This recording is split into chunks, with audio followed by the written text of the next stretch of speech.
ખેડૂત મિત્રો, શું તમે જાણો છો આ જમીનની સાચી તાકાત શું છે? આની સાચી તાકાત છે આમાં રહેલો ઓર્ગેનિક કાર્બન. તો ઓર્ગેનિક કાર્બન જમીનમાં કઈ રીતે વધારવો? જો ઓર્ગેનિક કાર્બન જ નહીં હોય તો તમે ગમે તેટલા ખાતરો નાખશો, ગમે તેટલી દવાનો છંટકાવ કરશો તો પણ ક્રોપનું ઉત્પાદન વધશે નહીં.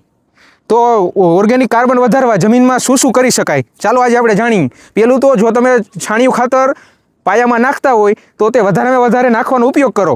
તેમાં રહેલો ઓર્ગેનિક મેટર ડિકમ્પોઝ થઈ ઓર્ગેનિક કાર્બન બનાવશે. અને આ ઓર્ગેનિક કાર્બન જમીનનું સોઇલ સ્ટ્રક્ચર અને વોટર હોલ્ડિંગ કેપેસિટી પણ વધારશે. જો ઓર્ગેનિક કાર્બન જ વધી જશે તો તમારી જમીન ફળદ્રુપ બનશે. અને કોઈ આદર્શ એટલે કે ફળદ્રુપ જમીનમાં 0.75થી 0.8 જેટલો ઓર્ગેનિક કાર્બન હોવો જરૂરી છે. અને ખેડૂત મિત્રો, આ ઓર્ગેનિક કાર્બન જમીનમાં વધારવો એ કોઈ ફાસ્ટ પ્રોસેસ નથી, 1-2 વર્ષનું કામ નથી. પણ આ ઓર્ગેનિક કાર્બન વધારવા સતત 10થી 15 વર્ષ સુધી તમારે મહેનત કરવી પડે છે. તમે છાણિયું ખાતર નાખી શકો, લીલો પડવાશ કરી શકો ખેતરમાં જ, અને ખેતરમાં જે જમીને આપ્યું છે તે જ જમીનમાં દાટવાનું રાખો.